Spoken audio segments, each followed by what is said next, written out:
नमस्कार दोस्तों, रोहित है।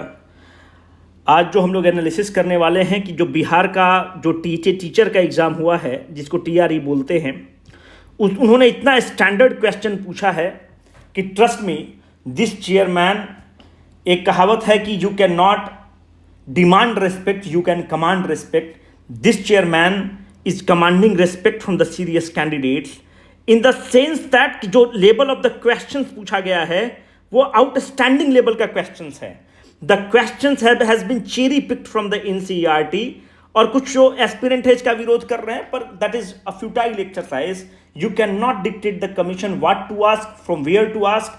और अगर बिहार को अच्छा बनाना है तो एक अच्छे टीचर्स की नियुक्ति तो होनी ही चाहिए। And this chairman deserve the credit, he commands the respect from the serious aspirant. My dear friends, अब ये टीचर का एग्जाम है। अगर आप देखोगे तो एक जो टीचर होता है, टीचर का माई बाप होता है एसडीएम और डिप्टी कलेक्टर। अगर आप देखोगे तो टीचर का डीईओ, डिस्ट्रिक्ट एजुकेशन ऑफिसर, जिससे आपकी नियुक्ति होनी है, टीचर की औकात नहीं कि इनके सामने जबान खोल पाता है, जबान लड़खड़ाने लगता है टीचर का। जब टीचर की एग्जाम का क्वेश्चन का स्टैंडर्ड इस लेवल का है तो आप डिस्ट्रिक्ट एजुकेशन ऑफिसर का एग्जाम देने वाले हैं, डिप्टी एसपी का एग्जाम देने वाले हैं, the level of the questions will be at least one notch above the question which has been asked. तो हम लोग तैयारी उसी चीज का करेंगे, पर दो तीन चीज है। इट इज वेरी इजी कि you can pick through the mind of the question framer. जो क्वेश्चन फ्रेमर है वो किस तरह का क्वेश्चन सेट कर रहा है। पहली बार हम आपको बताए हैं कि कम से कम 40 आदमी का टीम है, जो आपको पता होगा, जो उससे रिलेटेड लोग हैं उनको पता है। 40 आदमी का डेडिकेटेड टीम को हायर किया गया है and they are framing a very good questions. नहीं तो बीपीएससी वही क्वेश्चन पूछ रहा था पुराने जमाने वाला, 1857 की क्रांति का अध्यक्षता किसने किया, गांधी जी को चंपारण में इनवाइट किसने किया, वही चीज चला आ रहा है आदम के जमाने का बाबा का। और ये जो टीचर लोग है वो एग्जाम को देता था, बोलता था अरे वही राजकुमार शुक्ला पूछ रहा है, वही वीर कुंवर सिंह पूछ रहा है, तो पूछा है जवाब दो, है ना। तो मेरा ये कहना है कि जो व्यक्ति, जो टीम बीपीएससी 68 का क्वेश्चन फ्रेम किया था, वही जो है टीआरई का एग्जाम का भी क्वेश्चन को फ्रेम किया है, और वही जो है 69 बीपीएससी के क्वेश्चन को फ्रेम करेगा। जैसे हम ये बोलेंगे तो आप लोग तो साइंटिफिक बेंट ऑफ माइंड के लोग हैं, यू विल आस्क मी कि आप अपने आप चीज को सब्सटेंशिएट करिए। माय डियर फ्रेंड्स, ये 68 बीपीएससी का क्वेश्चन है, और यही क्वेश्चन को ऐसा 8 क्वेश्चन डायरेक्टली है, 8 क्वेश्चन अगर आप लोग बोलेंगे तो हम वीडियो में एनालाइज कर देंगे। 8 क्वेश्चन डायरेक्टली है।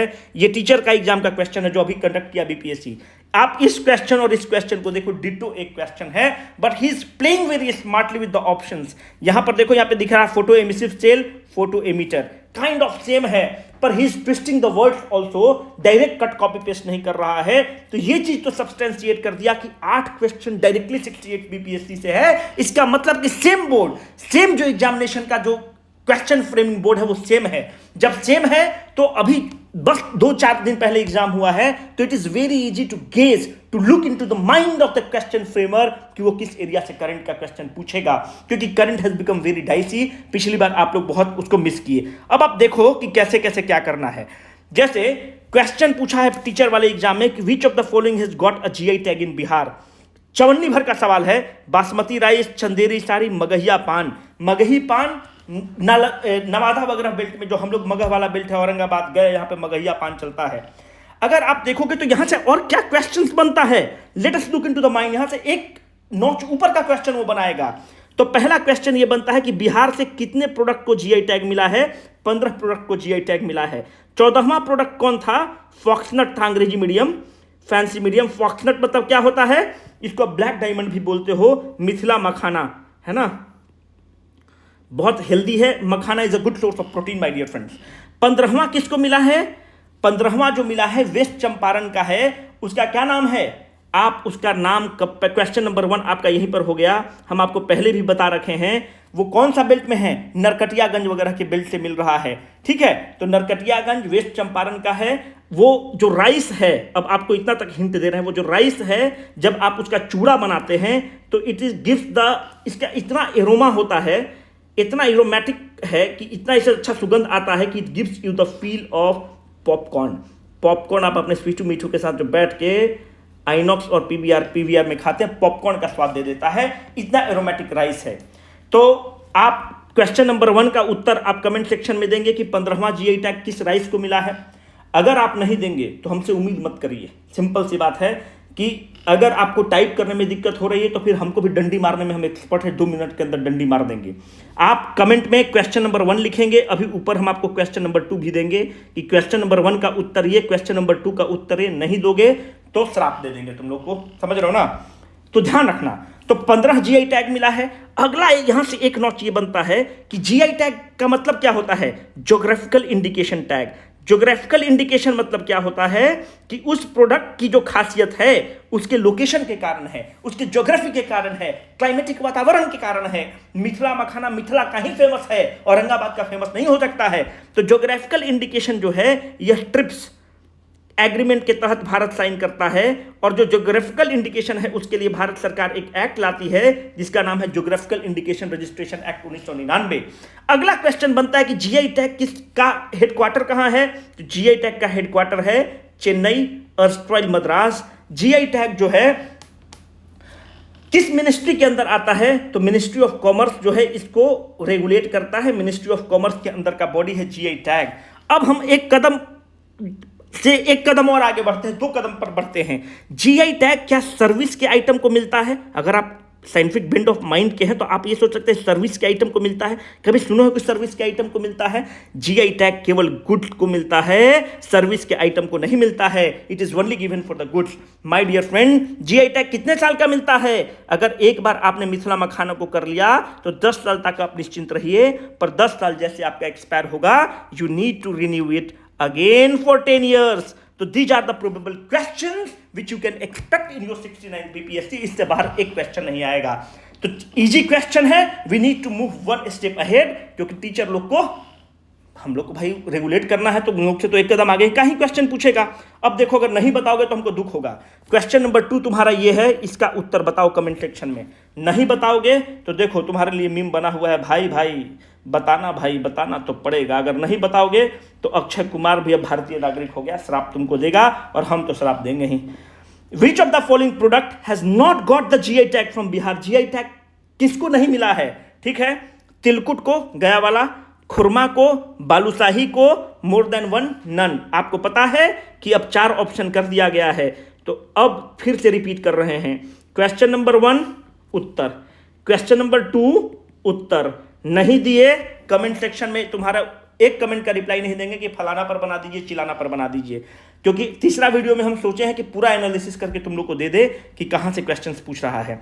देखो, अब हम लोग को स्मार्टली कुछ चीज पे खेलना है। आप एक अभी कमेंट सेक्शन में पिन कर देंगे एक वीडियो, हम आपको बताते हैं तुक्का कैसे मारना है। जैसे ये क्वेश्चन आया तो हमको तो नहीं पता है ना भाई, तुम अगर मानते हैं कि तुम बीसीडब्ल्यू का प्रबल पढ़ लिए हो, मानते हैं तुमने स्पीडी पढ़ लिया है, मानते हैं तुमने क्रॉनिकल पढ़ लिया है, प्रतियोगिता दर्पण पढ़ लिया है, पर कोई मैगजीन गारंटी नहीं दे सकता है। आपको थोड़ा सा गेस वर्क लगाना पड़ेगा। हमने हमेशा तुमको बोला है कि जब भी अगर इस तरह का ऑप्शन है, जैसे ये मेरे पास ऑप्शन आया तो हम तुक्का मारे, तो ये हो ही नहीं सकता, ये हो ही नहीं सकता, ये हो ही नहीं सकता। देखो, एग्जामिनर को अगर तुम पुराने वीडियो में देखोगे तो हम बताएं कि जो भी नाम सिमिलर रहे, एग्जामिनर आपके साथ क्या करना चाहता है, वो खेलना चाहता है, आपको कंफ्यूज करना चाहता है। तो ये अमित क्षत्रिय, सुमित क्षत्रिय, करेक्ट आंसर है अमित क्षत्रिय। जब भी सिमिलर ऑप्शंस रहेगा तो वही में से एक आपका करेक्ट आंसर है। 99% केस में बोल रहे हैं, बिना लॉन्ग लपेट का तुक्का मारना। एकदम हम समझते हैं कि इसका बैकलैश हो सकता है, पर अपने भाई बहन को बताना भी हमारा जरूरी काम है, हम यही करते हैं। एकदम तुक्का मारना, जब भी सिमिलर ऑप्शन है तो ये ऑड वन आउट है, ये रहेगा ही नहीं। अभी अमित क्षत्रिय है, मानते हैं कि रोहित गुप्ता है और अमित गुप्ता ऑप्शन रहता और तीसरा रहता अमित क्षत्रिय, तो आंसर यही दोनों में से होना है, क्योंकि एग्जामिनर आपको कंफ्यूज करना चाहता है। उसको ऑप्शन नहीं मिला तो नाम को ही आगे पीछे चेंज कर दिया, उसको एक ऑप्शन को गलत करना था। तो ऑब्वियसली है कि यही दोनों में से एक रहेगा अगर सिमिलर ऑप्शन है तो, इसलिए इस क्वेश्चन को आपको मारना जरूरी है। अब ये किसको पता है कि किसके साथ नेट जीरो टीचर वाला एग्जाम में पूछा है virtual centre collaboration with which country? हमको नहीं पता, पर तुक्का मारा सही हो गया। अब देखो तुक्का भी मारना है कैसे। India has announced to establish an innovation centre की बात हो रही है, ठीक है, इनोवेट करना है। तो हम देख रहे हैं ऑप्शन, तो भाई भारत अभी साइन किया है इनोवेशन सेंटर के लिए। ब्राजील से हम क्या इनोवेशन करेगा? ब्राजील वो तो हमसे पीछे है भाई, अर्थव्यवस्था में, सब चीज में इनोवेशन में हमसे पीछे। वो क्या, उससे हम क्या टाई अप करेंगे? वो बोक्का देश से, तो उससे तो कर नहीं सकते। रूस को अभी यूक्रेन क्राइसिस से फुर्सत है कि इनोवेशन पे ध्यान देगा, ऐसे ही कट गया। भाई अभी हमारे दिमाग में चल रहा था, ऑनेस्टली तुमको बता रहे हैं कि हम तुक्का मारते हैं ऐसे ही सोच के मारे। उसके बाद देखो, अब देखो ऋषि सुनक आया हुआ है, साइंटिफिक बेंड ऑफ माइंड का आदमी है। अभी ब्रेग्जिट, ऋषि सुनक तो अभी भी उसका ब्रेग्जिट हुआ है, वो बहुत क्रांतिकारी टाइप का आदमी है, इनोवेटिव टाइप का आदमी है, तो भारत जरूर साइन किया होगा यूके के साथ। तो इस तरह के ऑप्शंस में तुक्का जरूर मारना, बिल्कुल मत सोचना तुक्का मारना, ये कोई किताब में नहीं दिया हुआ, ये पीआईबी से सीधा पिक्ड है। पर इन सब चीजों को आपको गेस मारना पड़ेगा, तो इस तरह से लगा के गेस मारना। पहले हम डरते थे ये सब चीज बताने पर, हम ओपनली बताना स्टार्ट किए कि ऐसी तुक्का मारना। जैसे ये क्वेश्चन है, which online platform has been launch by the Indian government for the farmer insurance claim. कहां किसको पता है? देखो कुशल प्लेटफॉर्म, अरे भाई कुशल, देखो जब भी इस तरह का ऑप्शन रहे तो नाम में बहुत कुछ रखा है ना, नाम में बहुत कुछ रखा है। कोई कोई नाम आदमी सोच के रखता है। सरकार अगर कोई स्कीम या कोई पोर्टल का नाम रखता है तो उसके नाम का कुछ, जैसे मानते हैं कि अभी कल हम आपको एक वीडियो में बताते हैं साथी पोर्टल, तो साथी पोर्टल में एस मतलब सीड हो गया। अगर हमसे पूछेगा कि भाई मिनिस्ट्री ऑफ एग्रीकल्चर का कौन सा है, तो हम दिमाग लगाएंगे कि एस मतलब सीड हो सकता है, ए मतलब एग्रीकल्चर हो सकता है, कुछ तुक्का मारने के लिए। जरूरी तो नहीं ना कि हम माँ के पेट में ही सब सीख के आ गए हैं, करंट अफेयर का कोई लिमिट भी नहीं है। तो यहाँ पे देखो कह रहा है कि इंश्योरेंस क्लेम की बात कर रहा है। कुशल प्लेटफॉर्म, या कुशल क्यों नाम रखेगा? अगर कुछ स्किल इंडिया का नाम रखता तो कुशल इंडिया, सक्षम इंडिया हो सकता था, ये नहीं हो सकता कुशल। सिंपल ग्रीन प्लेटफॉर्म, नाम से ही पता चल रहा है कि मूर्ख बनाने की कोशिश कर रहा है। ग्रीन प्लेटफॉर्म क्या होगा?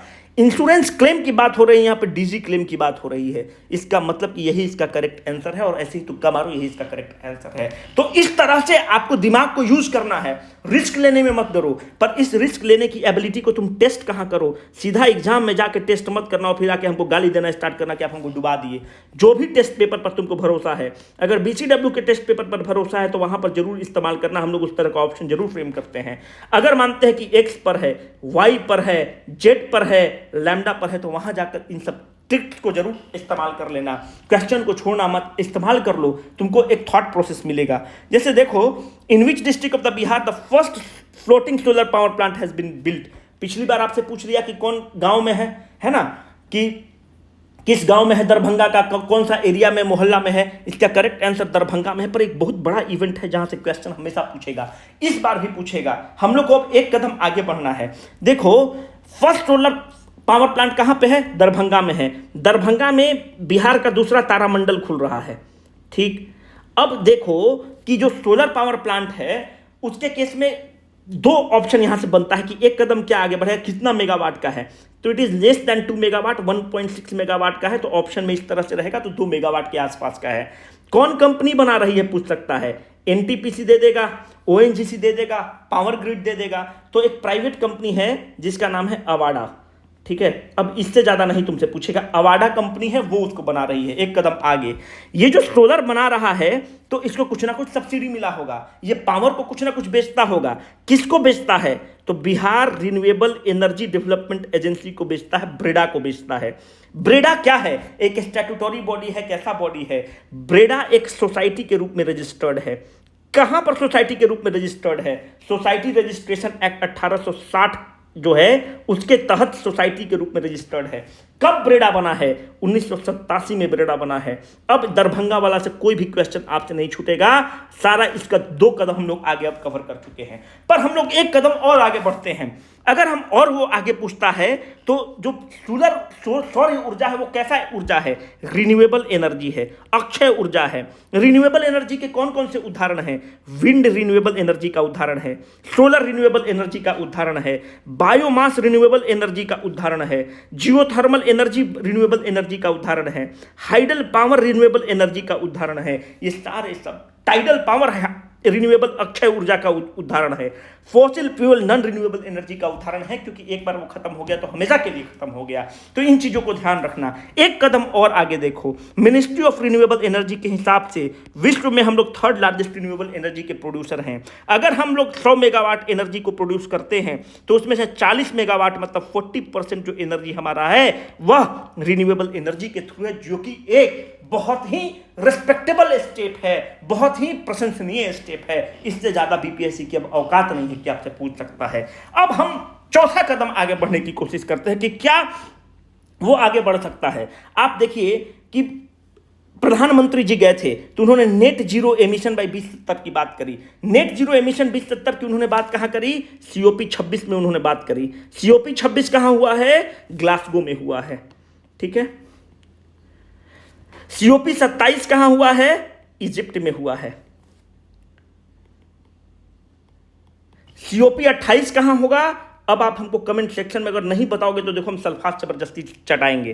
क्वेश्चन नंबर 1 बताना है, क्वेश्चन नंबर 2 बताना है, क्वेश्चन नंबर 3 तुमको बताना है कि क्वेश्चन नंबर 3 का उत्तर क्या है, COP 28 कहां होगा। अब यहां पर नहीं बताओगे तो अगली बार से डंडी कैसे मारते हैं अब ये तुमको बताते हैं। COP 28 में भारत से 2 व्यक्ति को एडवाइजर बनाया गया है जो एडवाइस करेंगे।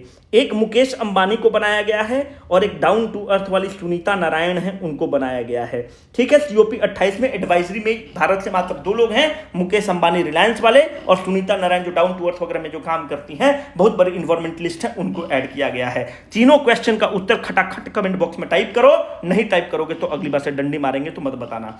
नेट जीरो एमिशन की बात प्रधानमंत्री जी ने करी, कहां पर करी? COP 26 ग्लासगो में करे हैं। क्या बोले हैं कि हम लोग will increase the renewable capacity to 500 gigawatt by 2030। 50% energy जो हमारा है, अभी हम लोग कितना कर रहे हैं? 40%, बढ़ाकर 50% कर देंगे रिन्यूएबल से। Reducing the cumulative emission by 1 billion turns by the 2030 and reducing the emission. ये चारों फैक्ट को रट लेना, आपके एग्जाम में पूछ सकता है। अब जो हम अभी डेटा आपको दिए हैं, कुछ लड़का काउंटर कर सकता है, तो भाई ये जो डेटा है मिनिस्ट्री ऑफ रिन्यूएबल एनर्जी का डेटा है और ये कब का डेटा है? सितंबर 2022 का डेटा है ना। उनके वेबसाइट से हम ये पिक किए हैं, है ना। तो इसका डिफरेंट सोर्स होता है। इंटरनेशनल सोलर अलायंस का अलग सोर्स हो सकता है, इकोनॉमिक सर्वे का अलग सोर्स हो सकता है, पर यही डेटा सबसे ऑथेंटिक है, सबसे ताजा और रिसेंट डेटा यही है। तो अगर एग्जाम में पूछेगा तो आपसे यही डेटा पूछेगा, आप इसी को कोट करना, क्योंकि ये PIB भी कवर किया है, तो कोई भी डॉक्यूमेंट को अगर कोट करेगा तो PIB से ही इस्तेमाल करेगा। Who are the chief guest of the India 74वां रिपब्लिक डे पर कौन था? ठीक है, तो अब्दुल फतह अल सीसी है। अब यहां से देखो एक कदम वो आगे पूछेगा, टीचर का एग्जाम है, टीचर को रेगुलेट करना है। अब एक कदम वो आगे आपसे क्या पूछेगा? आपसे पूछेगा कि बताओ प्रवासी भारतीय दिवस कब मना। बहुत बड़ा इवेंट रहा है। प्रवासी भारतीय दिवस कब मनता है? 9 जनवरी को मनता है। क्यों मनता है? बापूजी भारत आते हैं, साउथ अफ्रीका छोड़कर भारत आते हैं, तो 9 जनवरी से 11 जनवरी बनना स्टार्ट होता है सुषमा स्वराज जी के टाइम से। प्रवासी भारतीय दिवस, कौन सा प्रवासी भारतीय दिवस अभी था? 17वां प्रवासी भारतीय दिवस था। कौन इसके चीफ गेस्ट थे? इरफान अली इसके चीफ गेस्ट थे। ध्यान रखना, इरफान अली कहां के हैं? इरफान अली स्पेशल गेस्ट कौन थे? 17वां का स्पेशल गेस्ट कौन थे? संतोखी थे, चंद्रिका प्रसाद संतोखी। कहां के हैं? फिजी के हैं, है ना। बहुत सुंदर। ये अगला स्टेप आपसे क्वेश्चन पूछेगा, आप लिख के ले लो, यही सब क्वेश्चन पूछेगा। अब एक और जो हमको लगता है कि एक कदम और आपसे जो पूछेगा, एक रबूका का चला है। अब हमको ये बताओ कहां का है ये राष्ट्रपति बने हैं? फिजी के बने हैं। फिजी में अभी क्यों न्यूज में रहा है? ये प्राइम मिनिस्टर ऑफ फिजी बने हैं। ये क्या है कि ये जो अपना मद्रास में जो डिफेंस स्टाफ कॉलेज है उसी के पास आउट है, पर ये जो तख्ता पलट करते हैं फिजी में, तो भारतीय समुदाय को बहुत अटैक करते हैं और इसलिए ये अभी वहां पर एपोलॉजी मांगते हैं, माफीनामा मांगते हैं, इसलिए बहुत न्यूज़ में है और इसको खूब PIB कवर किया है। तो याद रखना, आपके एग्जाम में पूछ सकता है कि तो 12वां हिंदी सम्मेलन कहाँ हुआ? तो 12वां हिंदी सम्मेलन फिजी में हुआ। और BPSC खूब पूछता है इन सब चीज़ों को, फिजी, गैना, सुरिनेम, मदगास्कर, मॉरिशस, इसका जो भी न्यूज़ रहेगा पूछेगा, नेपाल, बांग्लादेश। तो ये सब चीज़ को याद रखना, यही 3 क्वेश्चन इसका एक्सटेंशन बनता है। इससे ज़्यादा एक भी क्वेश्चन आपका एक्सटेंशन नहीं बनता है। यहाँ से आप सारा चीज़ को कवर कर सकते हैं। यहां पर देखो silver medal in the national under, इसका मतलब ये चीज तो स्पष्ट हो रहा है कि जो भी स्पोर्ट्स का न्यूज है हम उसको नहीं छोड़ने वाले हैं। स्पोर्ट्स का जो भी जाना, प्रबल मैगजीन में जाना, जो स्पोर्ट्स का न्यूज है उसको रट जाना, क्योंकि देखो एक क्वेश्चन वहां से आना है। अगर एक क्वेश्चन आना है तो हम लोग उसको नहीं छोड़ेंगे। जैसे Kirtiraj Singh is related with which sport? Correct answer weight lifting है। कीर्तिराज सिंह है कहां की? भाई पटना की है। याद रखना, जो भी स्पोर्ट्समैन बिहार से रिलेटेड है दबा के उस पर क्वेश्चन पूछता है। एक स्पोर्ट्समैन अगर कोई भी बिहार का है, कॉमनवेल्थ गेम में जीता है, ओलंपिक में जीता है, क्रिकेट में जीता है, वेटलिफ्टिंग में जीता है, बॉक्सिंग में जीता है। तो जो भी लिस्ट है, अगर बिहार का कोई भी स्पोर्ट्समैन है तो उससे क्वेश्चन पूछेगा। तो हम लोग ट्रेंड ये देख रहे हैं कि स्पोर्ट्स का क्वेश्चन वो मिनिमम 2 पूछता है, एक नेशनल पूछता है, एक बिहार का पूछता है। तो एक चीज स्पष्ट हो गया कि स्पोर्ट्स में जो भी टॉपिक दिया हुआ है उसको हम रट के जाएंगे, टेनिस हो, क्रिकेट हो, जो भी हो, वेटलिफ्टिंग हो, एकदम पूरा कंठागर करके जाएंगे और वहां पे सीधा उगल देंगे। बिहार का और नेशनल लेवल का स्पोर्ट्स हमको नहीं छोड़ना है। हमको ये चीज पता हो गया कि वो 2 क्वेश्चन पूछता है और 2 क्वेश्चन बहुत इंपॉर्टेंट है। Under India G20 presidency where was the tourism work. अब देखो, पुराना अगर बीपीएससी रहता तो आपसे पूछता कि बताओ इसका थीम क्या है, और सब मारता वसुधैव कुटुंबकम वसुधैव कुटुंबकम। भाई नहीं पूछ रहा है, वो जो G20 के अंदर जो डिफरेंट वर्किंग ग्रुप है उसके बारे में पूछ रहा है। इसका मतलब आप देखो, वो टूरिज्म का वर्किंग ग्रुप के बारे में आपसे पूछ रहा है। आप पेज नंबर 54 में चले जाओ, इसका आपको आंसर मिल जाएगा प्रबल मैगजीन में। अब हमको एक कदम आगे बढ़ना है, तो एक कदम आगे में क्या बढ़ेंगे? वीमेन 20 का सम्मेलन कहां हुआ? महाबलीपुरम में। लेबर मिनिस्टर का, जो 20 देश के लेबर मिनिस्टर का सम्मेलन कहां हुआ? बुक में दिया हुआ है। G20 के एजुकेशन मिनिस्टर का कहां हुआ? पुणे में हुआ। थर्ड G20 का शेरपा का कौन हुआ? शेरपा कौन है? अभी अमिताभ कांत हैं। अमिताभ कांत क्या रहे हैं?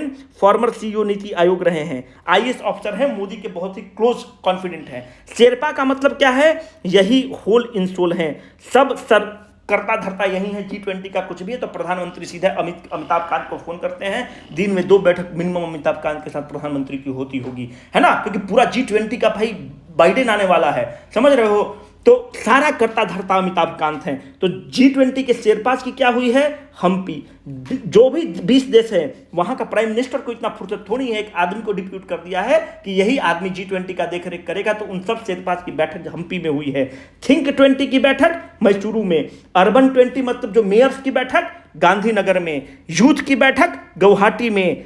S20 की बैठक पुडुचेरी में। बिजनेस 20 की बैठक गांधीनगर में, है ना। तो इस तरह से सारा चीज आपको पेज नंबर 54 पर दिया हुआ है। हम लोग इसीलिए बनाए हैं कि अगर वो एक कदम आगे पूछेगा तो आप यहां से बहुत कॉन्फिडेंटली हैंडल कर सकते हैं। तो इसलिए याद रखिएगा, अब G20 में वो एक कदम बढ़ेगा तो यही क्वेश्चन एक कदम बनता है, इसके अलावा और कोई क्वेश्चन नहीं बनता है। यही उसका अंतिम पड़ाव रहेगा क्वेश्चन पूछने का। Which city of India first?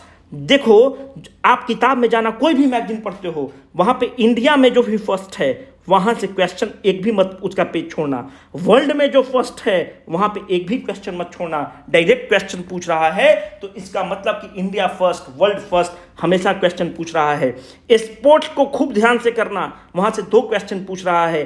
Appointment जो ट्विटर वाला पूछा है, इंडिया का अपॉइंटमेंट, बिहार का अपॉइंटमेंट जरूर पूछ रहा है। प्रवासी भारतीय दिवस के बारे में याद रखना, बिहार से 3 व्यक्ति को प्रवासी भारतीय दिवस में पुरस्कार मिला है। आप लोग अगर डिटेल में बोलेंगे तो हम एक पूरा मैराथन सेशन लेकर आ जाएंगे। अगर आप लोग को पसंद आएगा तो 3-4 घंटा में पूरा ही खत्म कर देंगे। आप प्रबल मैगजीन खोल के रखिएगा और यहां से मैराथन सेशन स्टार्ट करेंगे। 3 घंटा में पूरा करंट अफेयर खत्म कर देंगे। बिहार से 3-4 आदमी को मिला है, वो कौन कौन जिला के हैं ये आपके लिए बहुत इंपॉर्टेंट बन जाता है। अब ध्यान से देखो कि इंपॉर्टेंट डेज वाला जो टॉपिक है जो रिसेंट में लॉन्च किया गया है उसको जरूर कर लेना। जो सबमिट्स है उसको जरूर कर लेना। इन सब चीजों को खूब करना है ध्यान से यार। और यहां पर देखो, रिपब्लिक डे का थीम क्या है, इसको करना। बिहार से कौन सा गया है, बिहार दिवस का थीम क्या है, इसको करना, है ना। इन सब चीजों को करना। बाकी अगर आप लोग को पसंद आएगा तो बताना। एक और हम वीडियो लाएंगे, और एक वीडियो लाने के जो अंतिम वीडियो लेकर आएंगे जिसमें प्रॉपर एनालिसिस कर देंगे करंट अफेयर्स का। उसमें हम जितना टॉपिक है उसका हम PDF बना के आपको दे देंगे कि कौन कौन से टॉपिक को आपको करना है।